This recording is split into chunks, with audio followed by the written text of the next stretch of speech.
Hi, Vikings. Welcome in. All right, one more unit to go. We're on Unit 5, Political Participation. So, Unit 5 curriculum. Governing is achieved directly through citizen participation and indirectly through institutions. For example, political parties, interest groups, and mass media that inform, organize, and mobilize support to influence government and politics, resulting in many venues for citizens' influence on policymaking. The principle of self-government is dependent on both citizen participation and the operation of the various linkage institutions that help citizens connect with the government. These institutions help people become more part of the policymaking process. So, playing an important role in this process, the media report public opinion data and can sometimes influence the formation of opinion as well. The accuracy of public opinion data is dependent on the scientific polling methods that are used, and the results of these opinion polls are often used as means of political influence. The role the media play in this process is at times criticized for bias demonstrated in the format, context, and content of the information distributed, as well as in the manner in which that bias impacts the public understanding of political information. Social media poses both opportunities and challenges for democratic participation.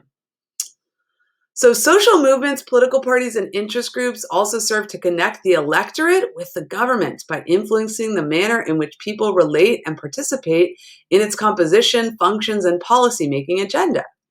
Various social movements develop in response to conditions perceived as negatively impacting specific groups of people. Their political strategies are aimed at changing public policy in a way that benefits the adversely impacted group. Political parties run campaigns in an attempt to win office and make policy consistent with their platform and goals. Over time, political parties respond to election results, campaign laws, and changes in the way information is disseminated to the public. Even though political parties are designed to connect people with the government, there are various barriers that interfere with this connection, even to the extent of preventing candidates who represent interests outside the two major parties being elected. Finally, interest groups exist as a form of political participation for the people with particular policy concerns.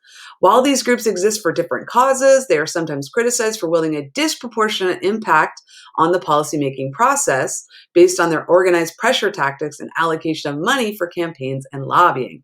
Okay, so let's get through all of that and let's identify some key terms. Oh, sorry, one more part. Like political parties and interest groups, elections connect citizens with the government. The number of eligible voters has expanded over time based on various constitutional provisions, court rulings on voter access and campaign finance and legislation. The 15th, 19th, 24th, and 26th Amendments, each a response to a specific social or political concern to serve to eliminate political discrimination against people due to a citizen's race, sex, age, and ability to pay a poll tax. Voter turnout is impacted by the various provisions that states implement regarding voter requirements and qualifications that involve issues not addressed in those amendments. And voter turnout varies widely from election to election, and political candidates have taken advantage of technology and campaign finance laws to communicate their platforms more effectively to the voting public. The data regarding voter turnout in the United States provides a foundation for an interesting analysis when compared to voter turnout in other democracies. And political scientists periodically study why voter turnout is lower in the US, why voter turnout in the US falls below that in similar republics. Okay, now we've got 5 essential questions, or our Unit 5 essential questions. How have changes in technology influenced political communication and behavior?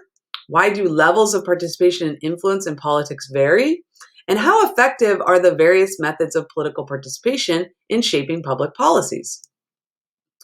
Okay, so our key terms for Unit 5. First, we need to know what a political party is. It's one of our linkage institutions. It's an organization that seeks political power by electing people to office, so its positions and philosophy become public policy. So political parties work to win elections so that they can influence public policy. Political action committees, or PACs as they're known as, are a political arm of an interest group that's legally entitled to raise funds on a voluntary basis from its members, stockholders, or employees to contribute funds to candidates for political parties. They're basically fundraising organizations. Linkage institutions, this is a key term you need to know. They're institutions that connect citizens to government, or link citizens to government, hence the name linkage institutions. The means by which individuals can express preferences regarding the development of public policy. Our examples of linkage institutions are media, interest groups, and political parties. Interest groups, so a collection of people who share a common interest or attitude and seek to influence government for specific ends. Interest groups usually work within the framework of government and try to achieve their goals through tactics such as lobbying. So what's lobbying? It's engaging in activities aimed to influence public officials, especially legislators, and the policies they enact. So lobbying and a lobbyist is all about persuading a member of Congress to go along with their policy or to remove public policy that they disagree with.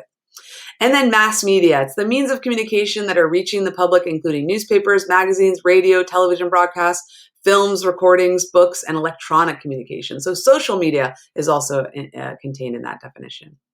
So our first enduring understanding is we need to understand that factors associated with political ideology, efficacy, structural barriers, and demographics influence the nature and degree of political participation. So what is political efficacy? It's the belief that your vote matters.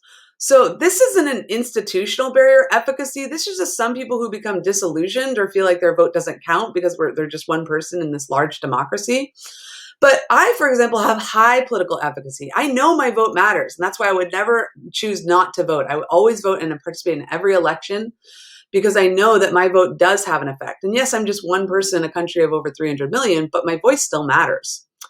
Some states also put in structural barriers. Okay, these are called structural barriers because they're parts of the law, they're parts of the government structure, and they're barriers because they prevent people from voting. Registration requirements. A lot of states require you to register, which is a barrier.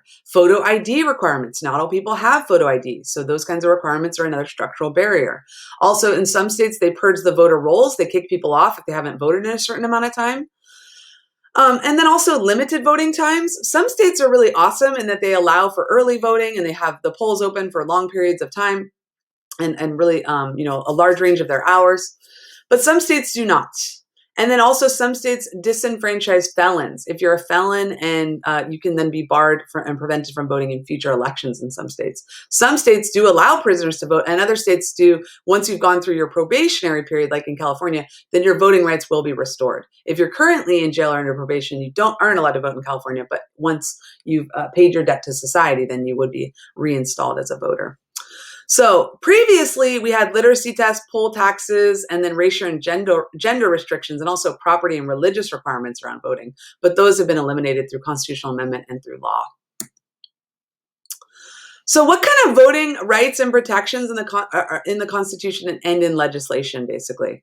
So we need to know the amendments that relate to voting rights, basically. So we've got the 15th Amendment that basically said that your right to vote cannot be denied due to race. The 17th Amendment, which expanded popular election of senators or direct election of senators. Senators used to be chosen by state legislatures, but that was kind of shady and there was all kinds of corruption that was happening. So we amended the Constitution to now for direct election of senators.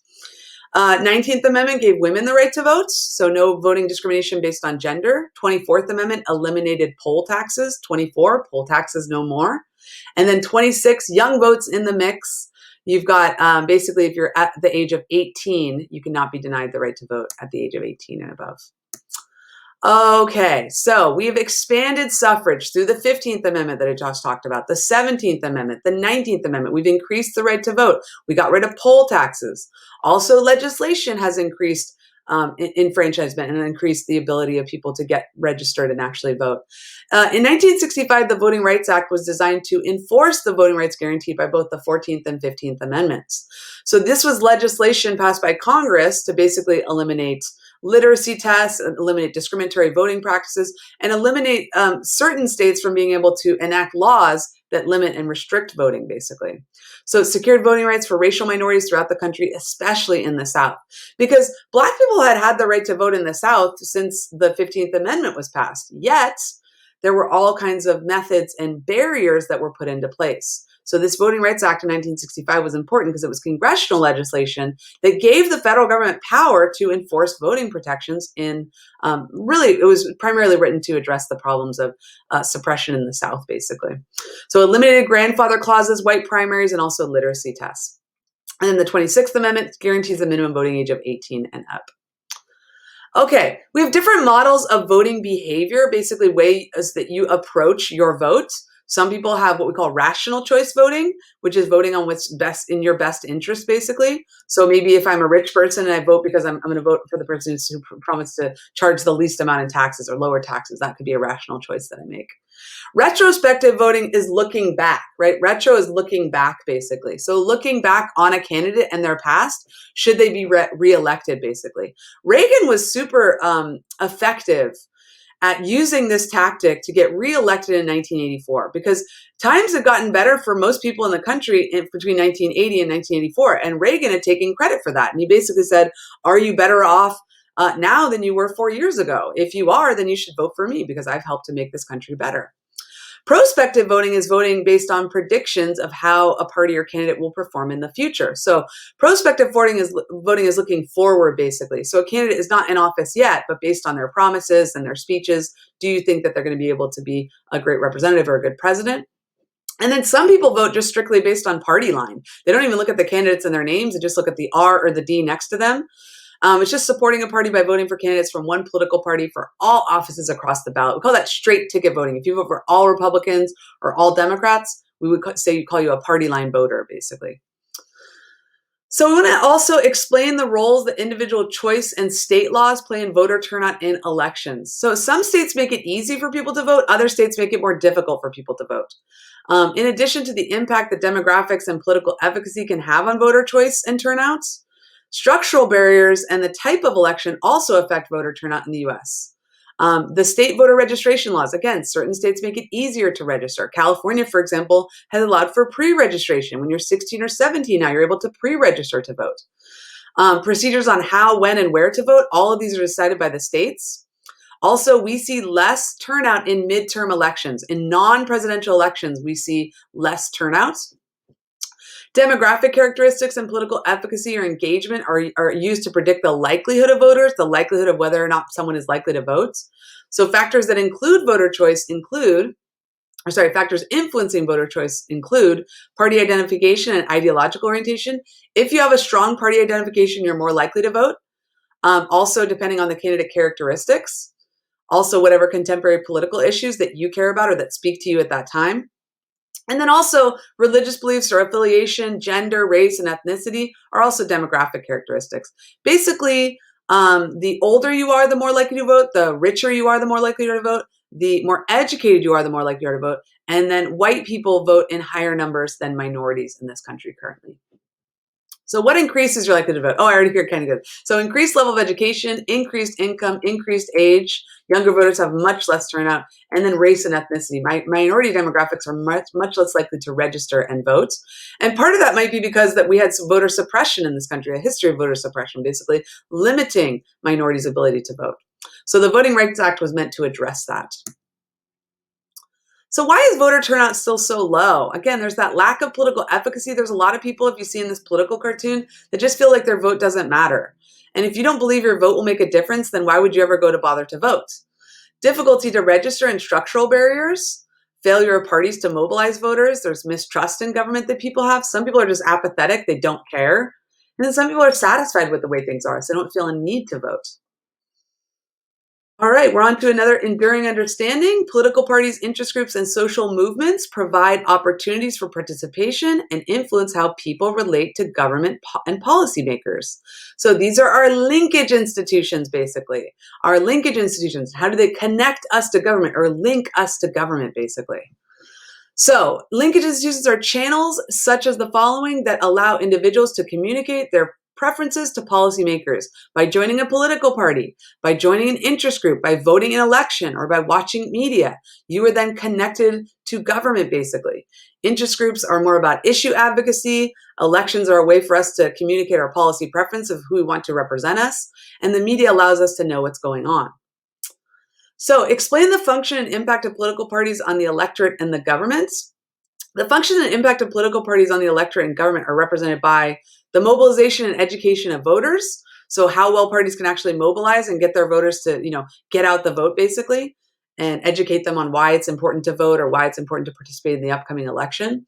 The party platforms is basically just a list of set beliefs that are their goals for the future.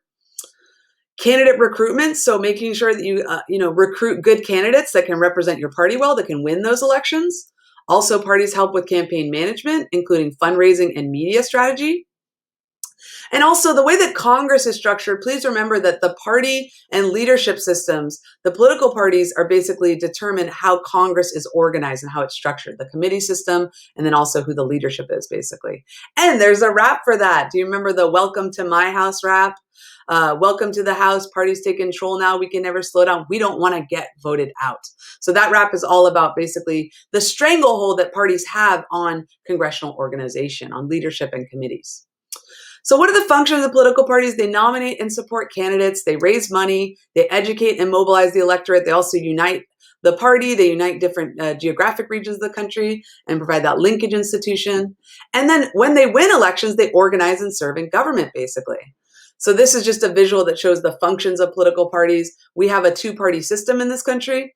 And we do have third parties, but they rarely win elections. They do play an important role. They do influence public policy, but they rarely win elections. So why does the U.S. have a two-party system? Part of it's based on our historical roots. Well, first of all, let me just state that it's not in the Constitution. The Constitution has no reference to political parties, so Republicans and Democrats didn't even exist at the time the Constitution was written. But we do have historical roots. The framers were mostly of British heritage, and we also have the Federalist and Anti-Federalist divisions. The electoral system and the way that it's set up, that we have single-member districts with only one winner per office, and then the election laws. They vary from state to state, which make it difficult for third parties. The two parties can't agree on much, but they can agree on the fact that they don't want to play with others, that they don't want to allow for opportunities for other third parties to win elections, because that's going to affect their ability. So state and Republican Democratic office holders make election law, and they work to make it difficult for third parties to gain access. So got some great crash courses on political parties. One, just a kind of a overall definition, explanation of what they are. And then the other one is more so about the party systems, basically, and talks a little about third parties and why we have that two-party system. Okay, how and why do parties change and adapt? So political parties have adapted to candidate-centered campaigns, and their role has been weakened. But parties modify their policies and messaging to appeal to different demographic coalitions. The structure of parties has been influenced by critical elections and regional realignments. For example, the South used to be more aligned with the Democratic Party. Now the South is more aligned with the Republican Party. Campaign finance law has made it easier for individuals and people not tied to political parties to raise money, basically, and make an impact in an election. There's also been changes in communication and data management technologies. So parties use these technologies to disseminate, control, and clarify their political messages to enhance outreach and also mobilization efforts. I really recommend you check out these two videos because they really do a great job with visuals explaining the evolution of the Republican Party and the evolution of the Democratic Party.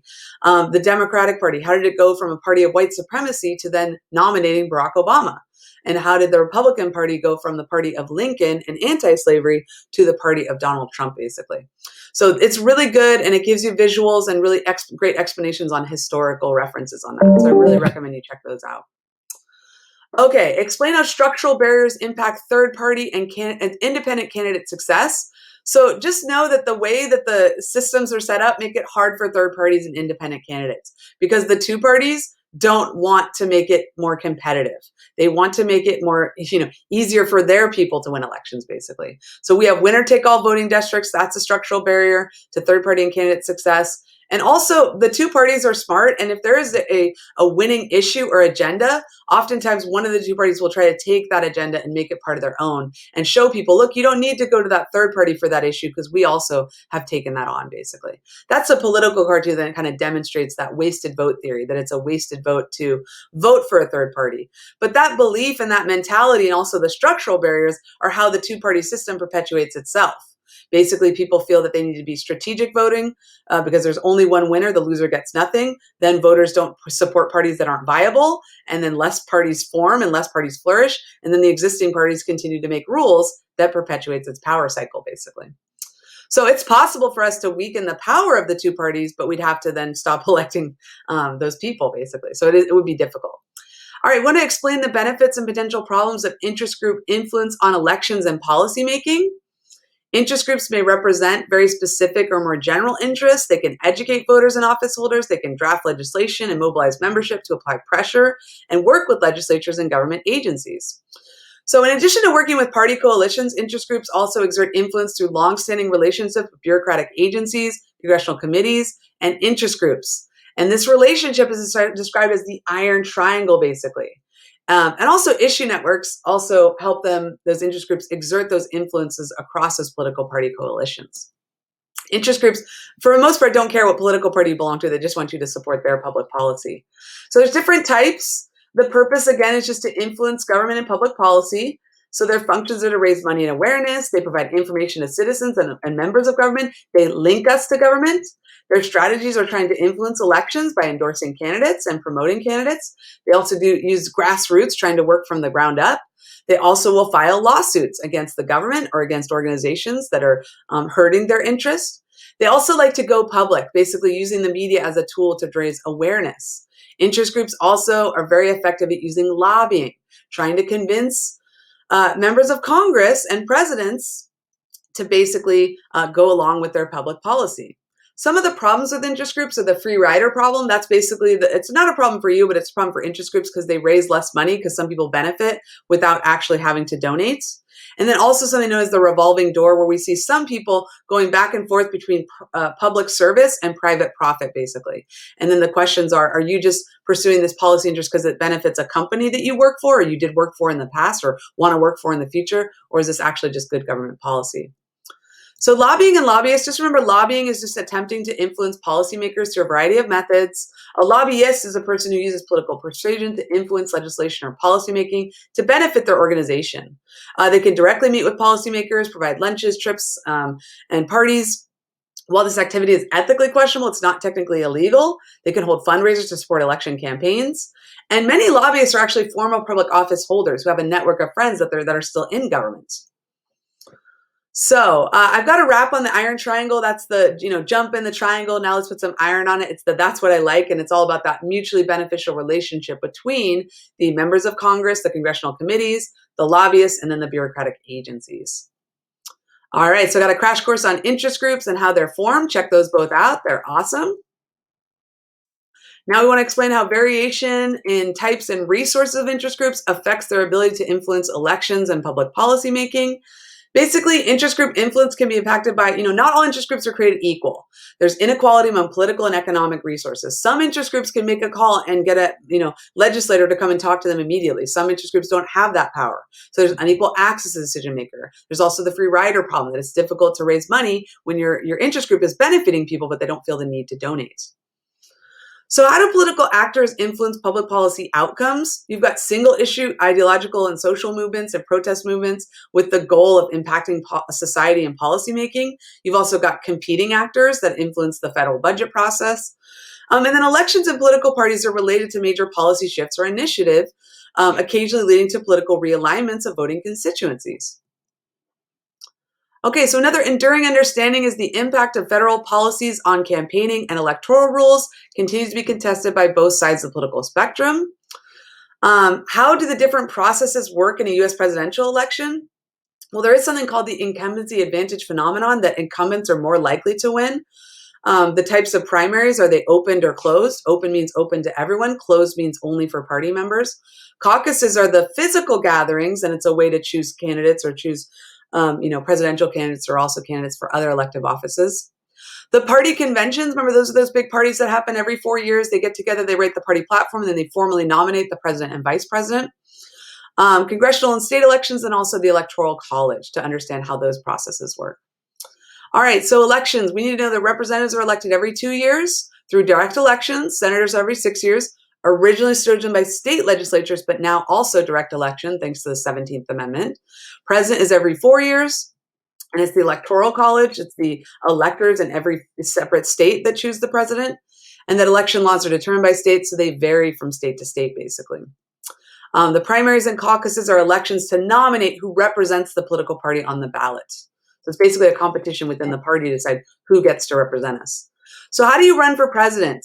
You'll start with trying to win primaries and caucuses, voting for delegates who represent the party or members at the National Convention. If you get a majority of the delegates, then or plurality, then you get to go to the National Convention and basically accept your party's nomination. Then we have the general election, and that's basically who you vote for in your state. And then in most states, in 48 states, the person who wins the most gets to win all of the electors, basically.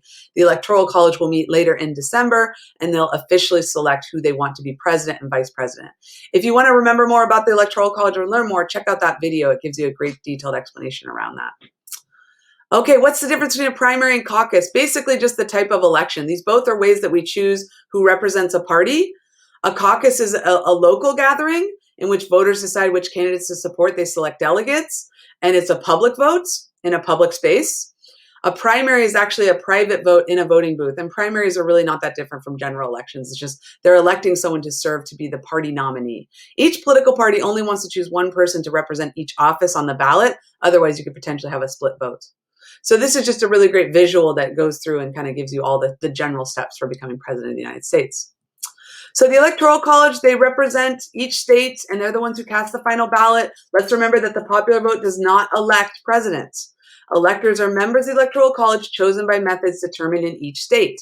So the states get to decide how to choose their electors.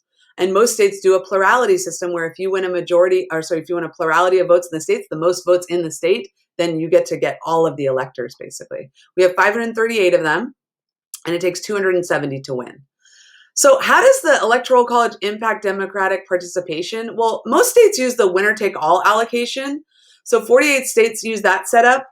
And, compared with the national popular vote for president, raises questions about whether the Electoral College, does it actually facilitate democracy or does it impede democracy? If you go back to the lecture on this, you can see the different arguments that I've laid out on that. I think this potentially could be an essay question, an argument essay question, where they ask you to say whether it facilitates or impedes democracy and to provide facts and claims and evidence. So this is a pro-Electoral College argument that basically it keeps things balanced and all states are included.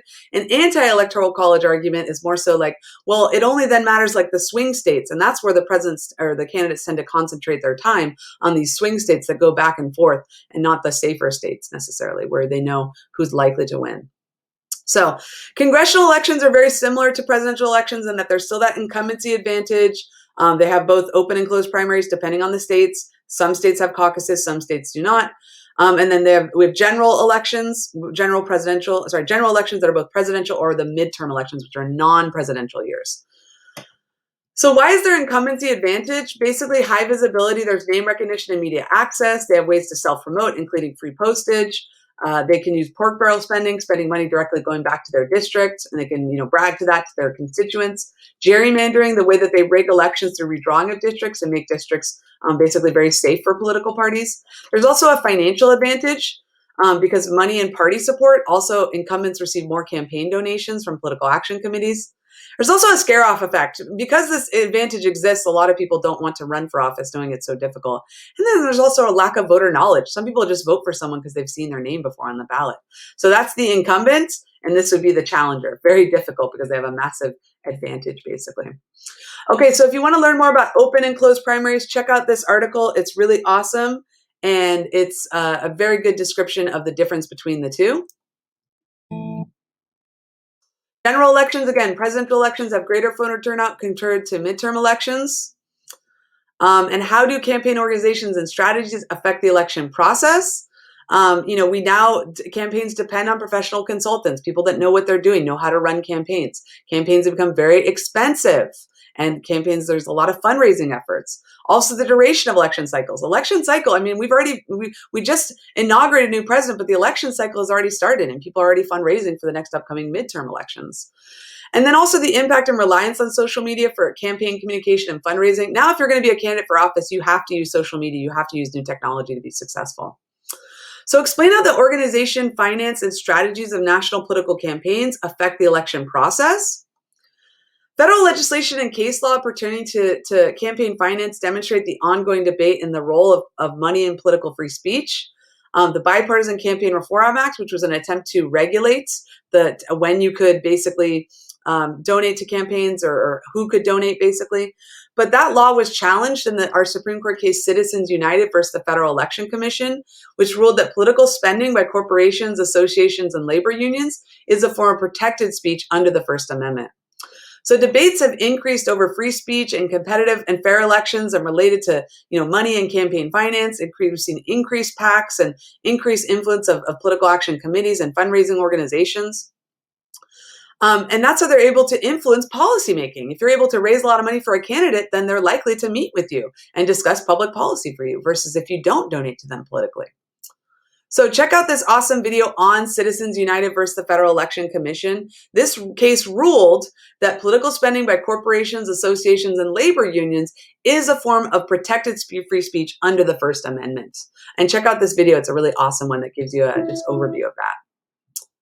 Okay, so campaign finance is just all the funds that are raised and spent in order to promote candidates, parties, or policies in an election. And campaign finance reform is an attempt to bring transparency and set limits on that process, basically. Political action committees, remember, these are organizations. They raise money privately. They employ lobbyists to influence legislation. They have to be, they're officially registered as fundraising committees that represent interest groups in the political process. They primarily give to incumbents because they're more likely to win. Okay, last thing, we're going to talk about the media. The various forms of media provide citizens with political information and influence the ways in which they participate politically. So mass media informs citizens. They investigate. They can report on the actions of government. They cover elections and campaigns. The media has an impact on public opinion, how we feel about issues, how we perceive candidates, how campaigns initiate their strategies, the electoral outcomes, the agenda development. What issues are we actually talking about, right? And then images of officials and candidates. You know, media can make them look really good or make them look really bad. And also, please remember that media are consumer-driven businesses. And we've seen consequences from increasing concentration of major media outlets into fewer hands, basically. There's now only a few media organizations that provide about 90% of the media that we watch every day. So we have a lack of diversity on viewpoints. So media's role as a linkage institution is they connect us to government by informing us about what's going on, basically. And media will use polling results to convey, popular levels of trust and confidence in government and government officials.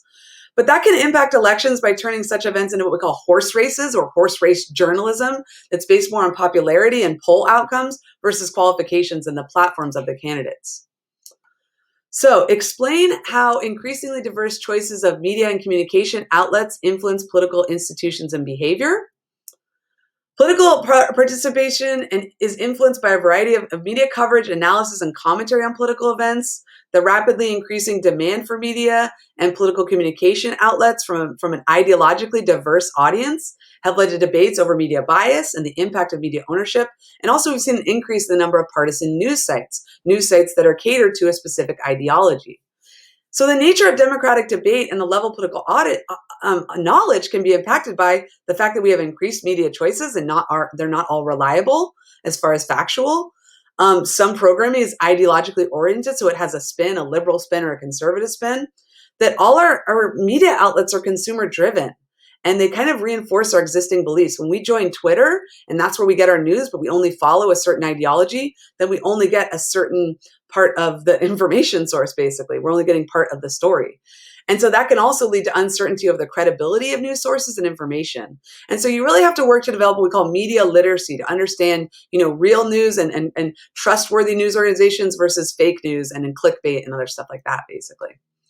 Okay, so I've got some crash courses on the media. You can go ahead and check those out. And factors influencing public policy. So we have both formal and informal. We have things in our Constitution and things set up in the three branches, but also informal institutions, the way how we elect our representatives, our interest groups, our media, our political culture, our political parties, and public opinion, how we think about public policy. So I've got a bunch of crash courses. I'm sorry, they're all going to go once. I've got a bunch of crash courses, yikes, on public policy. Make sure you check those out. Wow, you made it to the end. I'm so proud of you. My source for all this is the curriculum. So if you want to read it yourself, go ahead. But I went through and I condensed and put through all the most important stuff in this ultimate review. So I really recommend you watch all these videos, but you made it to the end. I am so proud of you. Make sure you're reviewing. Make sure you ask questions. If anything in these videos doesn't make sense, you need to ask those questions. You need to follow up. And I have a lot of the answers. I can provide you a lot of clarity. So please don't hesitate to reach out to me if you need support on any of this. Good luck in your studying. You're going to do awesome if you commit to yourself, if you invest in yourself and invest in the assignment and work, and then those awesome scores will come. So cheers to you. Thank you so much for watching the video. Like and subscribe, do all that fun stuff, and have a great day. Vikings, please do me a favor. Keep calm and Viking on.